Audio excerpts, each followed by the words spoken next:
Hey there, welcome to this video. Today I'm going to teach you the ins and outs of starting a photography business. I've been building my business for the last 8 years, so I know a little bit about how to grow yourself and your business. So today we're going to talk about the specific things that you're going to want to focus on within your first couple of years in order to ensure that you're set up for success. So before we jump in, I want to know, where do you live? What market are you growing yourself in? Share a comment below and let me know where you're starting out. So let's dive in. Are you ready?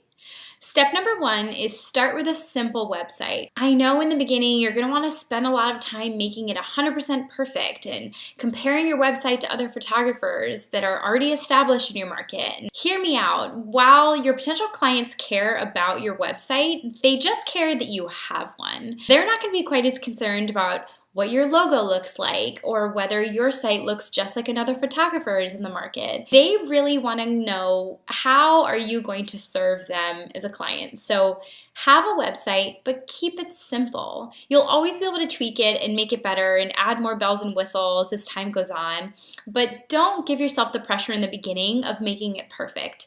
Just create it and share it. Now, on that note, I do want to note the importance of having a website, especially nowadays when Instagram is so famous and everybody's using it, and you can even find some really amazing photographers through Instagram. But before you're going to start booking paying clients, they want to know that you actually take yourself seriously. They want to know that your business is legit. So make sure that you spend some time creating a website, but just put something out there so that your clients can see it once they find you. Number 2, if you haven't already, learn to shoot in manual. Now, I know this can feel overwhelming in the beginning because you might still be learning how to use your camera at all, let alone how to change the settings on location during a shoot. Believe me, this was not an overnight thing for me to learn. But remember, the important thing is to make yourself stand out from other photographers in the market. So in order to do that, you're going to want to make sure that you have at least a basic understanding of how to use your camera and the types of lighting that's best to shoot in. So if you're just starting off, one of the things that I always recommend is, instead of trying to dive into manual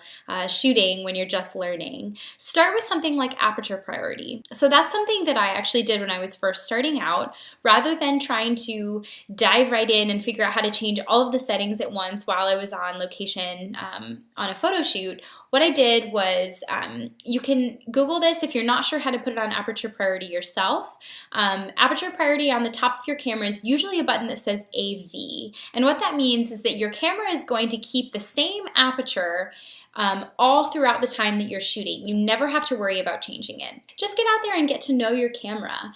Play with the settings, but again, keep it simple. So with that being said, I'd love for you to comment below, how do you normally set your camera up while you're shooting? Do you normally shoot in aperture priority? Do you shoot in manual? Maybe you shoot with the shutter speed priority. Write a comment below and let us know what your settings usually look like for most of your shoots, and share where you typically shoot. Do you normally shoot outside? Do you find yourself doing a lot of indoor lifestyle portraits? Share in the comments below and let us know. My third tip is to become a second photographer. And for me, this is one that I absolutely love because I actually started my first year of business as a second photographer for another photographer that I knew in my area. And I would go with her to weddings. And it was wonderful because I had the ability to learn what it's like to be in the moment as a wedding photographer, having to learn how to quickly adjust my settings, smiling at my clients and not hiding behind my camera. And it really taught me how to kind of handle all of those things,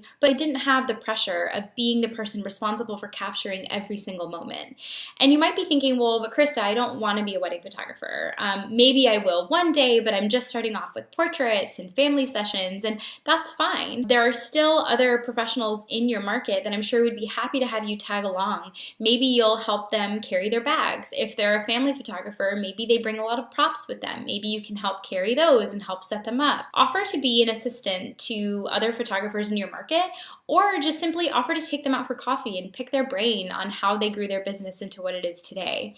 Building these relationships with other photographers and other professionals in your market is going to be nothing but helpful for you because you're going to learn so much from it. And they might also be able to pass you on some work later. Maybe they have someone reach out and they're booked, and maybe they pass them along your way. Okay, so tip number 4 is, once you are starting to book paid clients, that's usually when you want to start focusing on creating an irresistible client experience. So I've talked with so many photographers, and usually once they start booking paid clients, as exciting as it is, that's when the fear starts to kick in. I don't know what I'm doing. I'm just starting off, and now these people are paying me money, and I'm not sure, what if I mess it up? And we've all been there. I can't tell you the amount of times I had that in the beginning of my business. I had those feelings of fear. Switching your mindset from, I'm afraid of messing up for my client, to, I'm going to make this an incredible experience for them, was a huge changer for me. It just completely shifted the way that I thought about my clients. It shifted the way that I thought about myself as a photographer, and it shifted the way that I thought about my business and the experience that I'm providing. So if you find yourself to the point where you're nervous about, maybe you're taking on new shoots that you've not done before, really think about, how can you add value to your clients? Maybe you're sending them a prep guide before their session. That might be free for you. It just might take a little bit of time to create it on the back end, but really think about ways that you can, in a low cost effort for you, add value to each and every one of your clients. Again, maybe it's a prep guide. Maybe you're sending them a fun quiz to take to figure out, the type of location that you should shoot at for your session. Maybe you're sending them a Pinterest board with different outfit suggestions and like how they can pair things to look good. Think about what that looks like for you in your business, but shifting your mindset onto them and taking it off of yourself is going to be a really great way to help create that value add for them.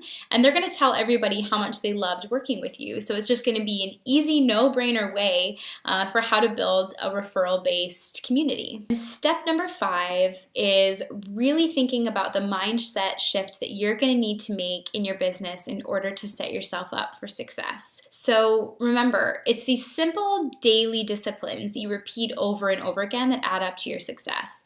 Things like talking about your business with other people that you know. Maybe you're sharing on social media every day. It doesn't even have to be a shoot or a session that you're sharing. Just share that you're a photographer and that you're excited about the growth of your business. Again, take other photographers out for coffee. Read books and articles on how you can improve your skills.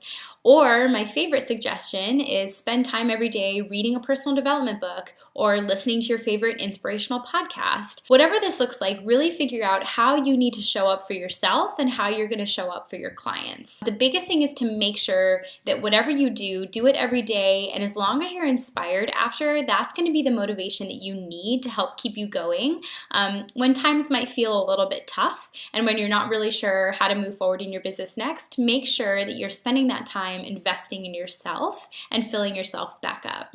All right, so now that I've taught you all of the ways to set yourself up for success in your new photography business, you have all the tools that you need. And if you're ready to dive in, download my guide below. It's going to be a checklist and a guide of not only everything that we went over today, but it'll also have some behind the scenes notes from me on how to dive in a little bit deeper into things that we maybe didn't talk about. So if you enjoyed this video, I'd love to know so I can make more content like this to help you kickstart growth in your business. So give me a like below, share it with your friends, and don't forget to subscribe and click on the little bell to make sure that you get notified when I release new content every single week for you to help grow your business. So share this with your fellow boss babes or anyone else that you think might enjoy this type of content. Bye for now.